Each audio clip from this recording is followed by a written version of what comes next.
বেশ কয়েকদিন ধরেই প্রচণ্ড দাবদাহের পর আজ শনিবার সকাল থেকেই গরমের হাত থেকে রক্ষা পেয়েছেন জলপাইগুড়ির বাসিন্দারা। সকালে বিক্ষিপ্তভাবে বৃষ্টি শুরু হয়েছে, বেলা বাড়লেও বৃষ্টি কমেনি। আর এই বৃষ্টির ফলে কিছুটা হলেও স্বস্তির নিঃশ্বাস ফেলছেন মানুষ। কারণ টানা কয়েকদিনের গরমে প্রাণ ওষ্ঠাগত অবস্থা ছিল মানুষের। বঙ্গোপসাগরে জোড়া নিম্নচাপের জেরে মেঘশূন্য হয়ে পড়েছিল উত্তরের আকাশ।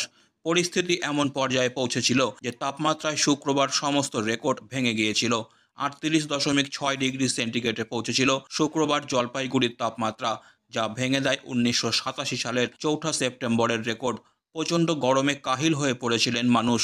বাংলাদেশ সংলগ্ন এলাকায় তৈরি হওয়া নিম্নচাপটি আছড়ে পড়লেই ফের বৃষ্টি শুরু হবে, এমনই পূর্বাভাস ছিল হাওয়া অফিসের। আর সেই মতো শনিবার শুরু হয়েছে বৃষ্টি। বেশ কয়েকদিন থেকে লাগাতার গরমের জন্য সাধারণ মানুষের জীবন একেবারে নাজেহাল হয়ে পড়েছিল। আজ সকালে বৃষ্টি শুরু হওয়ায় উষ্ণতার পারদ অনেকটাই কমেছে।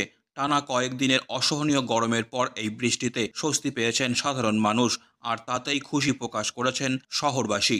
সাধারণত বেশ কিছুদিন ধরে তীব্র তাপপ্রবাহ, টেম্পারেচার 35, 36, 37, এটা আমরা সচরাচর দেখতে পাই না জলপাইগুড়ি ডুয়ার্স অঞ্চলে। কিন্তু অদ্ভুতভাবে এবার টেম্পারেচার হাই। এর মূল কারণ হচ্ছে উষ্ণায়ন। যে গাছ লাগানো, আমাদের একটা কর্মসূচি আছে, গাছ লাগানো কর্মসূচি, এটা যদি আমরা সাকসেস করতে পারি, কিছুটা হলেও আমরা আগে পূর্বাবস্থায় ফিরে আসতে পারবো। আমরা কোনোদিন দেখিনি, আমাদের ছোটোবেলাতেও দেখিনি জলপাইগুড়ি এত দাবদাহ, তাপপ্রবাহ। এটা আমরা দীর্ঘদিন ধরে দেখে আসছি যে একটা ওয়েদার জলপাইগুড়িতে থাকে সবসময় এভারেজ ওয়েদার 28, 29 ম্যাক্সিমাম। কিন্তু এখন দেখা যাচ্ছে regular temperature 35, 36, 37, feelings like 45 degree Celsius. এরকম একটা পরিস্থিতিতে আজকের ওয়েদার, উপভোগ্য ওয়েদার, আমরা চাইছি যে এই ধরনের ওয়েদার মানে শরতের পূর্বাভাস আপনারা যদি দেখে থাকুন, যে সেই কিছুটা ঠান্ডা, এই পরিবেশ আমরা চাইছি। এই পরিবেশটাই অ্যাকচুয়ালি ছিল আমাদের এখানে। এই জন্য আমরা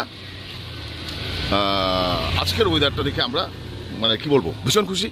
আমরা চাই শরতের সেই আগের ওয়েদার ফিরে আসুক, এটাই কাম্য। অপেক্ষা করছেন? হ্যাঁ, অপেক্ষা করছি। Disclaimer. This channel may not promote any violent, harmful or legal activities. All content provided by this channel is meant for an educational purpose only.